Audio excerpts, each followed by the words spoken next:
ተከታታይ የማይክሮሶፍት ኤክሴል ትምህርታችንን ክፍል 8ን ወይም የመጨረሻውን ክፍል ይዤላችሁ መጥቻለሁ። የዛሬው ክፍል በጣም ወሳኝ ከሚባሉት ውስጥ አንደኛው ነው። ምክንያቱም ስራችንን ከሰራን በኋላ ፕሪንት ማድረግ መቻል አለብን። ስለዚህ ፕሪንት ሲደረግ ደግሞ ብዙ መስተካከል ያለባቸው ነገሮች አሉ። እነሱም በዝርዝር አሳያችኋለሁ እስከ መጨረሻው ስቴፕ ያለውም ማለት ነው። ወደ ፒዲኤፍ መቀየር ከፈለጋችሁ እንዴት አድርጋችሁ ፒዲኤፍ ማድረግ እንደምትችሉ እንመለከታለን ማለት ነው። ስለዚህ ኮምፒውተር በተከታታይ ተምረን ነበረ። ኤክሴል ዛሬ እንጨርሳለን እንዳልኳችሁ፣ ወርድንም ጨርሰናል። ፓወርፖይንትን ደግሞ ቀጣይ እንጀምራለን ማለት ነው። ስለዚህ ያለፏችሁን ክፍሎች ለመመልከት ኤክሴል እስከ 7ኛው ክፍል እዚህ ያለላችሁ ፕሌሊስት ውስጥ ገብታችሁ ሁሉንም ማግኘት ትችላላችሁ። እንዳልኳችሁ ግን ፓወርፖይንትም እንዲቀጠል የምትፈልጉ ከሆነ ቪዲዮ ላይክ በማድረግ እንደዚሁም ኮሜንት ላይ የተለያዩ አስተያየቶችን በመጻፍ ልታሳውቁኝ ትችላላችሁ። አሁን በቀጥታ ወደ ዛሬው እንሄዳለን። ስለዚህ ፔጅ ሴታፕ እንዴት ማስተካከል እንደሚቻል እንደዚሁም ደግሞ እንዴት ፕሪንት ማድረግ እንደሚቻል እናያለን ማለት ነው። ፕሪንት ከመደረጉ በፊት የሚስተካከሉ የተለያዩ ሌአውት ላይ የምናገኛቸው ነገሮች አሉ። ለምሳሌ ኦሪየንቴሽኑን ማስተካከል ሊሆን ይችላል።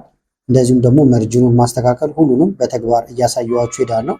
እንደዚሁም ደግሞ ለምሳሌ ረዘም ያለው ጽሑፍ ቢኖራችሁ አንድ ወረቀት ላይ እንዲያልቅ ማድረግ ወይም ፊት ማድረግ ትችላላችሁ ማለት ነው። እሱንም እንመለከታለን። ከዛ ደግሞ ፕሪንት ፕሪቪው ወይም ፕሪንት ከመደረጉ በፊት እናንተ ቀድማችሁ ፕሪንት ሳይታዘዝ በፊት ማየት ትችላላችሁ። እሱንም እንመለከታለን። ስለዚህ ይሄኛው ስቴፕ ቼክ የምናደርግበት ስቴፕ ነው ማለት ነው። ፕሪንት ከማድረጋችን በፊት ፕሪንት ስናደርግም የተለያዩ ኦፕሽኖች ይኖሩናል ማለት ነው። ስለዚህ መርጣችሁ ወይም ሰሌክት አድርጋችሁ የምትፈልጓትን ፓርት ብቻ ፕሪንት ማድረግ ይቻላል። አጠቃላይ ሽቱንም ከፈለጋችሁ ኢንታየር ሽት ብላችሁ ሙሉን በአንዴ ፕሪንት ማድረግ ይቻላል ማለት ነው። ከዚህ በተጨማሪም ለምሳሌ ረጅም ጽሑፍ ቢኖራችሁ ወይም ረጅም ፕሪንት የምታደርጉት ነገር ቢኖር በየፔጁ እንዲደጋገም የምትፈልጉት ርዕስ ሊኖር ይችላል ከላይ። ስለዚህ እሱንም እንዴት ማስቀመጥ እንደምትችሉ እንመለከታለን። ስለዚህ ይህንና ሌሎች ሰፋ ያሉ ነገሮችን በተግባር አይተን እንመለስ። ስለዚህ ፋይላችን ይሄ ነበረ፣ ማይ ፈርስት ኤክሴል ክላስ ብለን ሴቭ ያደረግነው። ከዚህ ጋር አሁን ደስ ያላችሁን ፓርት ፕሪንት ማድረግ ይቻላል ማለት ነው። ለምሳሌ ቀጥታ ፕሪንት ብናደርገው የሚያጋጥመንን ላሳያችሁ። ለምሳሌ እኔ የፈለኩት ሁለቱን ብቻ ፕሪንት ማድረግ ሊሆን ይችላል። ነገር ግን ቀጥታውን ፕሪንት ብናዘው አንደኛ ፕሪንት ለማድረግ ከላይ ትመጡና ፋይል የሚለውን ትነካላችሁ። ከዛ በኋላ ፕሪንት ብትሉት እዚህ ጋር ወይም ይህንን ብትነኩ ተመልከቱ፣ ወደ አንድ ፔጅ አለን። ነገር ግን ፕሪንት የሚያደርገው እዚህ ጋር ያለውን ያደርጋል። ይህንን እዚህ ጋር ደግሞ አልፈልገውም ያልኳችሁን ፓርትም እንደምትመለከቱት ያመጣዋል ማለት ነው። ወይም ቀጥታ ኮንትሮል ፒ መንካት ይቻላል። ለምሳሌ ኮንትሮል እና ፒን ብትነኩም ፕሪንት ለማድረግ ዝግጁ ይሆናል ማለት ነው። እንደገና ደግሞ ለምሳሌ ይህን ፓርት ብቻ ከሆነ የፈለኩት ይህን እንደዚህ መምረጥ ይቻላል። እስከዚህ ከሆነ እንዲወጣ የምፈልገው ይህንን ሰሌክት አደረግነው ማለት ነው። ከዛ እዚህ ጋር መተን ፋይል፣ ከዛ በኋላ ፕሪንት የሚል አለ። ፕሪንት ብንለው አሁንም እየወጣ ያለው እንደምታዩት ሁሉም ነው። እኛ የመረጥናትን ብቻ እንዲያደርግልን እዚህ ጋር ትመጡና ፕሪንት አክቲቭ ሽት ይላል፣ ወይም ሙሉን ነው የሚያደርገው። ስለዚህ ይህን ቀይረን ሰሌክት ያደረግነውን ስለሆነ የምንፈልገው ፕሪንት አክቲቭ ሽት ሳይሆን እኛ የምንለው ምንድነው ሰሌክት ያደረግነው። ስለዚህ ፕሪንት ሰሌክሽን ኦንሊ የሚለውን ይህንን እንነካዋለን። ከዛ ተመልከቱት ሌላው ቀረ። እኛ ሰሌክት ያደረግነው ብቻ ይሆናል ማለት ነው ፕሪንት የሚሆነው።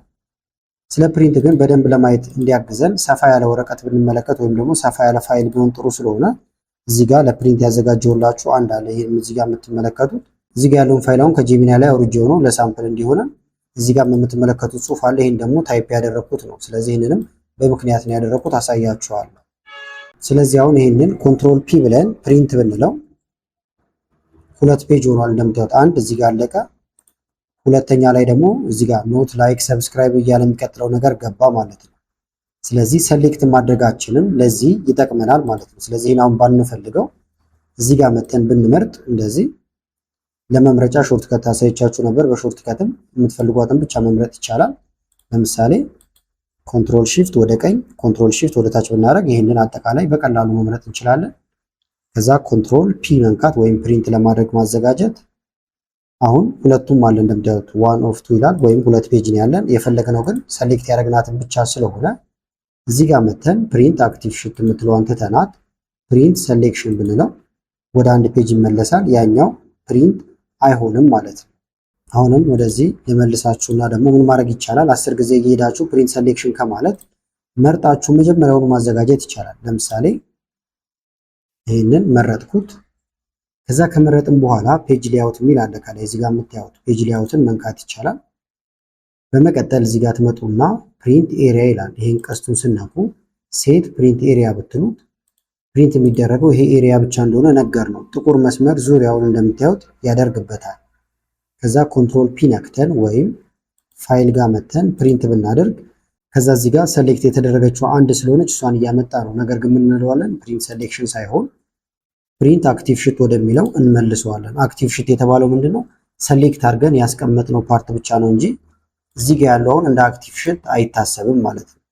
ለምሳሌ ደግሞ ፕሪንት እንዳይሆን የምንፈልገው ይኖራል። ለምሳሌ እዚህ ጋር ይሄ የተቀጠሩበት ቀን ፕሪንት እንዲሆን አልፈለኩም። ነገር ግን እስካሁን ፕሪንት ሳደርግ እየወጣ ነበር ማለት ነው። ይኸውና ሃየር ዴት ይላል እዚህ ጋር። የማትፈልጉት ካለ ምን ማድረግ ይቻላል? እዚህ ላይ እንዲቀመጥ ነገር ግን ፕሪንት እንዳይሆን ከፈለጋችሁ ላው ላይ ራይት ክሊክ ከዛ ወርታይ ትመጡና ሃይድ ትሉታላችሁ። አሁን ፕሪንት አድርገን ቼክ እናድርገው። ኮንትሮል ፒ እንደምታዩት ሃየር ዴት የለም ማለት ነው። ስለዚህ የማትፈልጉትን ነገር እንደዚህ እያደረጋችሁ ማስወገድ ይቻላል። እንዲመለስ ከፈለጋችሁ ደግሞ እንምረጠውና እንደዚህ ራይት ክሊክ አንሃይድ የሚል አለ። አንሃይድን ስትነኩ ይመለስላችኋል።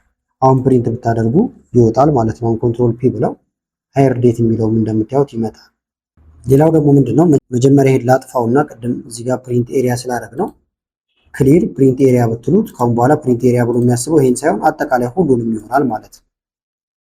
ከዛ እዚህ ጋር አሁን አይዲ ፉል ኔም እያለ የሚቀጥል አለ። አሁን ይሄን ዳታ ኮፒ አድርገው ረዘም እንዲል ከዚህም በተሻለ በደንብ ለማየት እንዲመቸን እስከዚህ አካባቢ አሁን እዚህ ጋር እያደረኩ ያሉት ወረቀቱ እንዲበዛ ነው እንጂ ምንም ተጨማሪ ነገር የለውም ማለት ነው። አሁን ይሁት በጣም ረጅም ነው። እናንተ ጋር ከዚህ የረዘመም ሊኖር ይችላል። ከዛ ኮንትሮል ፒ እንበልና ፕሪንት እንበል። አሁን ስንት ፔጅ ነው ያለን? 3 ፔጅ። አንድ ይሄውና፣ ሁለተኛ ይሄውና፣ ሶስተኛ ደግሞ እዚህ ጋር ያለው አለ ማለት ነው። ነገር ግን ሁለተኛው ላይ እንደምታዩት ትንሽ ጎል አድርገን ልናየው እንችላለን። እዚህ ጋር መተን ዙም ባረግላችሁ ከላይ ሄዲንግ የለውም ማለት ነው። አሁን ይሄ ኔም መሆኑ አያስታውቅም። እዚህ ጋር ምን እንደሆነ ይሄኛው እዚህ ጋር አሁን ይሄ ቁጥር ደሞዙ ምን ይሆን አያስታውቅም። እሱ እንዲታወቅ ምን መሆን አለበት? ከላይ እነዚህ ሄደሮቹ መግባት አለባቸው ማለት ነው ፕሪንት ስታደርጉ። ስለዚህ ምን እናደርጋለን? ይሄንን እንዲደጋግምልን እንጠይቀዋለን ማለት ነው። እሱን ደግሞ የምናደርገው አንደኛ ፔጅ ሌአውት የሚል አለ። ፔጅ ሌአውት ጋር ትመጣላችሁ። በመቀጠል ፕሪንት ታይትልስ ይላል እዚህ ጋር ፕሪንት ታይትል ማለት ነው። ይሄን ትነካላችሁ። ይሄን ስነኩ ከዛ እዚህ ጋር ሽት የሚለው አክቲቭ ይሆናል። ካልሆነ ትነኩታላችሁ። ትንሽ ዝቅ አድርግላችሁና በመቀጠል ሮዝ ቱ ሪፒት አዘ ቶፕ ወይም ቶፕ ላይ ምንድነው የምደጋግምልህ ይላል ማለት ነው። ከላይ የሚደጋገመው ይሄ ነው እንዲደገም የፈለግነው። ስለዚህ እዚችን መታችሁ ወይም ቀስቷን እቺን ትነካላችሁ። ከዛ ይሄን ስትነኩ የሚደጋገመው ይሄ እንደሆነ ነገር ነው ማለት ነው። ከዛ ተመልሰን ይሄን እንነካለን። ከዛ ኦኬ እንላለን። አሁን ፕሪንት አድርገን ቼክ እናድርገው። ኮንትሮል ፒ። አሁን ይሄኛው የመጀመሪያው ፔጅ ተመልከቱ፣ ይሄ ገብቶበታል። ኔክስት ሁለተኛው ላይም ገብቷል። አሁን ግን ግልጽ እንዲሆን በደንብ ይሄን ብቻ ፕሪንት ኤሪያ እናድርገው እስከታች ያለውን፣ ምክንያቱም እዚህ ያለውን አልፈልገውም ብያችኋለሁ። ስለዚህ ይሄኛውን ሴት ፕሪንት ኤሪያ እንበለውና ከዛ ኮንትሮል ፒ እንበል። ከዛ ተመልከቱት ሁለቱ ብቻ ናቸው አሁን ፕሪንት የሚሆኑት። ሁለቱም ላይ ግን ከላይ ሄዲንጉ ገብቶላቸዋል ማለት ነው። አሁን ይሄ ከዚህ ጋር የሚደጋገም ሄዲንግን ያስገባሉ። ከላይ ደግሞ ለምሳሌ ዋና ሄደር ማስገባት ከፈለጋችሁ ምን ማድረግ ይቻላል? በቀላሉ እንመለስና ብዙ አይነት አማራጮች አሉ። አንደኛ እዚህ ጋር መታችሁ ኢንሰርት ትሉና ሄደር ኤንድ ፉተር የሚለውን ይሄንን መንካት ይቻላል።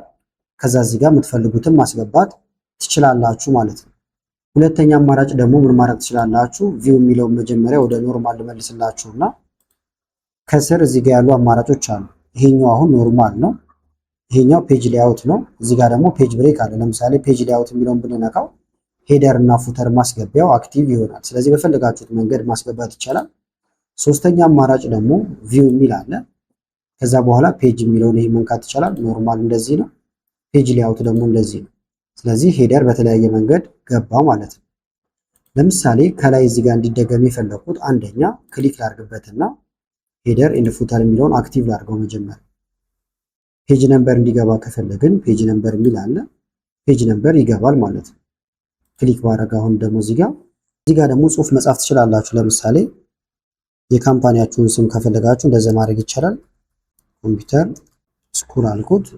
እዚህ ጋር የተለያየ ነገር ማስገባት ይቻላል። ሎጎ ማስገባት ከፈለጋችሁ ፒክቸር ብላችሁ ማስገባት ይቻላል። ጽሁፍ ከሆነ ጽሁፍ፣ ቀን ከሆነ ደግሞ ለምሳሌ ከረንት ዴት የሚለውን ማስገባት ይቻላል ማለት ነው። ባዶ ቦታ ክሊክ ባደረግ ይሄ አክቲቭ ይሆናል። 2/10/2026 ነው ዛሬ እንደምታዩት 2/10/2026 ማለት ነው። አሁን ይህንን አነሳ አድርጌ ባሳያችሁ የመጀመሪያው ላይ ገባ፣ እዚህኛው ላይ ይገባል ማለት ነው። አሁን ፕሪንት አድርገን ቼክ እናድርገው። ኮንትሮል ፒ ተመልከቱት። እዚህ ጋር ፔጅ 1 ነው አድናቆት ኮምፒውተር ስኩል። ከዛ ደግሞ እዚህ ጋር ገባ። ሁለተኛው ፔጅ ላይም እናገኘዋለን። ፔጅ 2 እዚህ ጋር ስማችን ያስገባነው አለ፣ እዚህ ጋር ደግሞ ይሄ አለ ማለት ነው። ከዚህ በተጨማሪ ግን ለምሳሌ ፔጅ ነምበር ደግሞ ከስር ይሻለናል ወይም ፉተር ላይ መግባት አለበት ካላችሁ በጣም ቀላል ነው። ለምሳሌ እንቀይረው። ክሊክ ላድርግበትና ሄደር ኤንድ ፉተር እዚህ ጋር ለምሳሌ ጽሁፍ ላስገባ፣ ሄሎ የሚል ጽሁፍ አስገባው። ዝቅ ስትሉ ከስር አክቲቭ ይሆናል እንደምታዩት ፉተሩ ማለት ነው። ፉተሩ ላይ ክሊክ እናድርግና ፔጅ ነምበር እናስገባ። ስለዚህ ሄደር ኤንድ ፉተር ፔጅ ነምበር ይኸውና ክሊክ ብናደርግ 1 ይላል ማለት ነው። ከዛ ሁለተኛው እዚህ አለ፣ ሶስተኛው ደግሞ እዚህ ጋር አለ ማለት ነው። ምክንያቱም ይሄኛውም ስለሚገባ ነው። አሁን ፕሪንት እናድርገው። ኮንትሮል ፒ ሄሎ ይላል። ከዛ እዚህ ጋር ያስገባነው አለ፣ እዚህ ጋር ቀናችን አለ። ከስር ደግሞ ይሄንን ቅድም ዙም ስላደረኩት በጣም ትንሽ ቀነስ ስላደርግላችሁና 1 2 እያለ ፔጅ ነምበር በቀላሉ ማስገባት ችለናል ማለት ነው። ይሄን ፕሪንት ቢደረግ ሶስተኛ ፔጅ ሆኖ ፕሪንት ይደረጋል። ሌላው ደግሞ አሁንም ቪው ጋር ልመልሳችሁና ፔጅ ብሬክ ፕሪቪው የሚል አለ። ይሄን መንካት ትችላላችሁ፣ ወይም ሆም ጋር እንምጣና ከስርም ይሄን መንካት ይቻላል ማለት ነው። ፔጅ ብሬክ ፕሪቪው የሚለውን ብትነኩት ደግሞ እንደዚህ ያሳያችኋል። ለምሳሌ ጎላ ባረግላችሁ ፕሪንት የሚደረገው ይሄ ፓርት ብቻ ነው እያለ ነው እንጂ ይሄኛው ፓርት ፕሪንት አይደረግም። ይሄ ጥቁሩ አይደረግም፣ ይሄ ግን ይደረጋል። ይሄኛው ፔጅ 1 ነው። ፔጅ 2 ደግሞ እዚህ ጋር አለ። ፔጅ 3 እያላችሁ እንዲጨምር ማድረግም ይቻላል። ለምሳሌ ይሄን ከፍና ዝቅ ማድረግ ትችላላችሁ። እዚህ ጋር ይዛችሁ እንደዚህ ብታደርጉት ይሄኛው ፔጅ 2 ስር ይቀላቀላል ማለት ነው። ግማሽ ግማሽ። ለምሳሌ ከ29ኛው ጀምሮ ወደ ሁለተኛው ፔጅ እንዲመጣ ከፈለኩኝ ይሄንን እንደዚህ ባረገው ወደ 29 አካባቢ ባረግላችሁ ይሄ ፔጅ 2 ነው። ይሄ ደግሞ ፔጅ 1 ነው። ይሄኛው ደግሞ ለምሳሌ ፕሪንት እንዲሆን ከፈለኩኝ እዚህ ጋር ይዘን መጎተት እንችላለን። እንደዚህ ባረገው ፕሪንት ውስጥ ይቀላቀላል ማለት ነው። የተወሰነ ልሳበውና አሁን ይሄ ፕሪንት ውስጥ ገባ። ቼክ እናድርገው። ኮንትሮል ፒ ብንነካ ተመልከቱ፣ ፔጅ 1 ላይ ስለቀላቀል ነው እዚህ ጋር ገባ ማለት ነው። ወደዚህ ደግሞ ብትመልሱት ወይም ብትሄዱ ሁለተኛው ላይ ይሄ አለ። ስለዚህ ብዙ አማራጭ አላችሁ ማለት ነው። መልሳችሁ ደግሞ ወደ ኖርማል ቪው መቀየር ከፈለጋችሁ ኖርማል ቪው ላይ ማድረግ ይቻላል። ስለዚህ እናንተ ፔጅ ላይአውት ጋር እየመጣችሁ እነዚህን አማራጮች ማየት ይቻላል። መርጅን እነዚህን አሁን ስናያቸው ነበረ። ዋይድ ማድረግ እንደዚሁም ናሮ ማድረግ ይቻላል። ሳይዝ የወረቀት ሳይዝ እዚህ ጋር መምረጥ ይቻላል። ኤ4 ኤ3 የመሳሰሉትን ወረቀቶች እዚህ ማግኘት ትችላላችሁ ማለት ነው። ከዚህ በተጨማሪም ግን ይህንን ፕሪንት ጋር ማግኘት ይቻላል። ለምሳሌ ፕሪንት የሚለውን ስነኩ ኦሪየንቴሽኑ እዚህ ጋር አለ። ይሄን ነክታችሁ ለምሳሌ ይሄኛውን ላንድስኬፕ ብታደርጉት በወረቀቱ በሰፊው በኩል እንደምታዩት ይወጣላችኋል። አሁንም መታችሁ ደግሞ ፖርትሬት ብታደርጉት በወረቀቱ በቁመቱ በኩል ይወጣል ማለት ነው። እዚህ ጋርም ቅድም ያሳየኋችሁ አለ ዋይድ፣ ኖርማል የመሳሰሉት ስኬል ማድረግ ትችላላችሁ። እዚህ ጋር መታችሁ ፔጅ ሴትአፕ የሚለው ውስጥ መግባት ይቻላል ማለት ነው። ቅድም ልክ ስናገኛቸው የነበሩ እዚህም አሉ። መርጅን፣ ሄደር ኤንድ ፉተር ማስገባት፣ ሽት ማስገባት ወይም ከላይ የሚደጋገመውን ያስገባንበት ቦታ ማለት ነው። እዚህ ጋር ግን ስኬል ጋር መታችሁ ለምሳሌ ሁሉንም በአንድ ፔጅ እንዲጨርሰው ከፈለጋችሁ ፊት ሽት ኦን ዋን ፔጅ ብትሉት እንደምታዩት ጥቅጥቅ አድርጎ በአንድ ፔጅ ይጨርስላችኋል። ከዛ ይሄንን ፕሪንት ብላችሁ ማውጣት ይቻላል ማለት ነው። አሁን ግን በዛ መንገድ ስለማልፈልግ እዚህ ጋር ልምጣና ኖ ስኬሊንግ ልበለው። ሌላው ደግሞ አሁንም ጠጋር እያደረግን ብንመለከት እንደምታዩት ይሄ መሀል ላይ በቦርደር ቢከፈል ጥሩ ነው፣ መሀሉ እንዲለይልን ማለት ነው። ስለዚህ ወደዚህ እንመለስና ሁለት አይነት መንገድ መጠቀም ይቻላል። አንድ ቦርደር ማስገባት መጀመሪያውኑ ለዚህ ይቻላል። ቦርደር ማስገባት ካልፈለጋችሁ ግን ፔጅ ላይአውት የሚለው ጋር ትመጡና እዚህ ጋር ግሪድ ላይን የሚል አለ ወይም መስመሮቹ ማለት ነው። ስለዚህ ፕሪንት ላይ የሚታየው ትሉታላችሁ። ይህንን ግሪድ ላይን የሚለውን ፕሪንት የሚለውን አክቲቭ ማድረግ ነው። አሁን ፕሪንት ባደርገው ግሪድ ላይኖቹ ይመጣሉ ማለት ነው። ስለዚህ እንምጣ እዚህ ጋር ወይም ኮንትሮል ፒ ብያችኋለሁ። ይሁታውን እንዳለ መስመሮቹ ገብተዋል። ለመለየት ቀላል ይሆንልናል። ከዛ ይሄን ካደረጋችሁ በኋላ የምትፈልጉትን የኮፒ ብዛት እዚህ ጋር መጨመር ነው። ለምሳሌ 4 ኮፒ እያንዳንዱን ወረቀት ከፈለጋችሁ 4፣ 5 ከፈለጋችሁ 5። ከዛ እዚህ ጋር ፕሪንተሩን ትመርጣላችሁ ማለት ነው። ከፕሪንተር ጋር አገናኝታችሁ ፕሪንት ስትሉት ያወጣላችኋል። የፈለጋችሁት ደግሞ ወደ ፒዲኤፍ መቀየር ከሆነ እዚህ ጋር ኤክስፖርት የሚል አለ። ኤክስፖርትን ትነካላችሁ። ከዛ እዚህ ጋር መታችሁ ክሬት ፒዲኤፍ ይላል። ይሄን መንካት ነው። ወደ ፒዲኤፍ ይቀይረዋል። ወይም መጀመሪያ ስም አስገቡላችኋል። ለምሳሌ ማይ ፒዲኤፍ ልበለው። ከዛ እዚህ ጋር መተን ፐብሊሽ እንለዋለን ማለት ነው። ጨረሰ። ፒዲኤፋችን አሁን እንደምታዩት ይሄን ይመስላል። በዚህ መንገድ ማይክሮሶፍት ኤክሴል የነበረውን ወደ ፒዲኤፍ ቀየር ነው ማለት ነው። እነዚያውን ባዶዎቹን መተው ወይም ደግሞ ማውጣት እንችላለን፣ ቅድም ሳሳያችሁ በነበረው መንገድ ማለት ነው። መስመሮቹን ገብተውልናል። ወይም ቀጥታ ደግሞ ሴቭ ማድረግም ይቻላል። ለምሳሌ ሴቭ አስ እንበለውና እዚህ ጋር ዚስ ፒሲ ለምሳሌ ዶክመንት ውስጥ ላስቀምጠው በኋላ ለማግኘት እንዲመቻችሁ። ለምሳሌ ኤዲ ያልኩት፣ ከዛ ግን የፈለኩት ምንድነው ፒዲኤፍ። ስለዚህ እዚህ ውስጥ ፒዲኤፍ የሚል ትፈልጋላችሁ። ይኸውና ፒዲኤፍ። ከዛ ልክ እንደቀድሙ ሴቭ ማድረግ ማለት ነው። በፒዲኤፍ መልክ ሴቭ ይሆናል። የስ ልበለው። በዚህ ፋይል ስም አለ እያለኝ ስለሆነ ነው። አንድ አይነት ስቴፕ ነው ማለት ነው። የኛውም ፒዲኤፍ አደረገልን። ስለዚህ ተከታታይ የኤክሴል ትምህርታችንን እዚህ ላይ ጨርሰናል ማለት ነው። እንዳልኳችሁ ቀጣይ ደግሞ ፓወርፖይንትን እንጀምራለን ማለት ነው። እስካሁን ያለው የኤክሴል ትምህርት ጠቃሚ ነው ብላችሁ ካሰባችሁ ቪዲዮ ላይክ በማድረግ እንደዚሁም ኮሜንት ላይ የተለያዩ አስተያየቶችን በመጻፍ አሳውቁኝ። አመሰግናለሁ በጣም ቻው።